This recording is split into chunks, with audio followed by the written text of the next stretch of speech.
呀, you go to school all day looking like 妓女. Go change. I'd barely taken 5 steps into the kitchen before my mom called me a prostitute. I opened my mouth to tell her the correct term nowadays was sex worker, but she wasn't finished scolding me. Totally inappropriate. She frowned, the pull of her mouth creating tiny wrinkles around her eyes that made her look closer to her real age. What people think of you?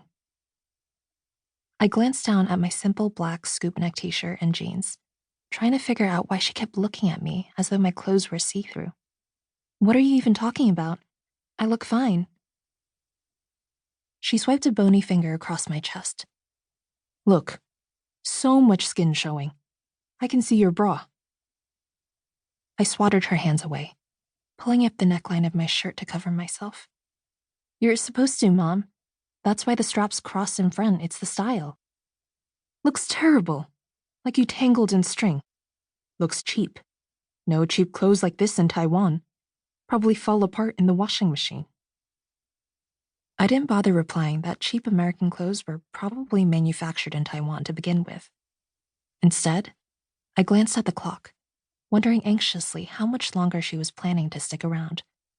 Rhys was due to show up in 10 minutes, and I wasn't exactly looking forward to seeing my mom's reaction when she discovered the AP biology partner I'd been studying with for the last month was a boy.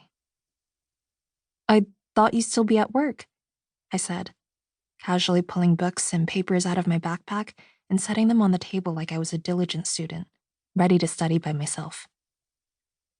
I come home to check on you before I go shopping. Today's senior discount day at the fish market. The only Asian grocer in the area, a full 45-minute drive from our house, offered a marginal discount for people aged 60 and older on Friday afternoons. My mom made the drive practically every week, despite the fact that she was nowhere near 60, always hoping she would get rung up by the one cashier who never checked IDs. 9 minutes. Well, everything is great here, I replied with false cheeriness. You eat yet? There's xifan on the stove.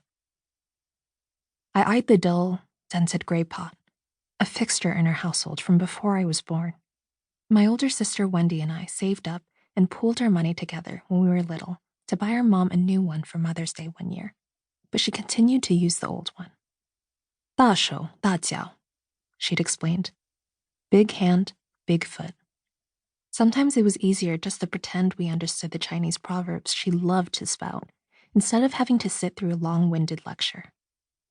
In Taiwan, everyone talks like this, she always claimed. I patted my belly. I'm saving my appetite for fish tonight. The thought of feeding me a full meal might motivate her to get going. Nothing could spring an Asian mom into action faster than declaring her possible hunger. 8 minutes. She frowned again, like she was forgetting to scold me about something before she left. You practice yet today? I will after I do my homework, which I can't start if you keep standing here talking to me. I was practically herding her toward the door, my hands anxiously jammed in my pockets so I didn't reach out and just shove her out of the room. 7 minutes. You know, she started. Wendy. Yeah, Wendy was never like this. Wendy never needed to be reminded to practice.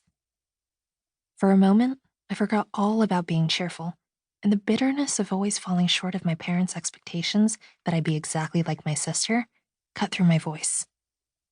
Wendy was valedictorian. Wendy had 10 full-ride offers for violin. Wendy is studying pre-med to become a doctor like Daddy. Anyone who thought youngest kids were the spoiled ones of the family had never met Asian families, where the first child was revered and celebrated, and everyone who came after was watched like a hawk to make sure they lived up to the firstborn's example.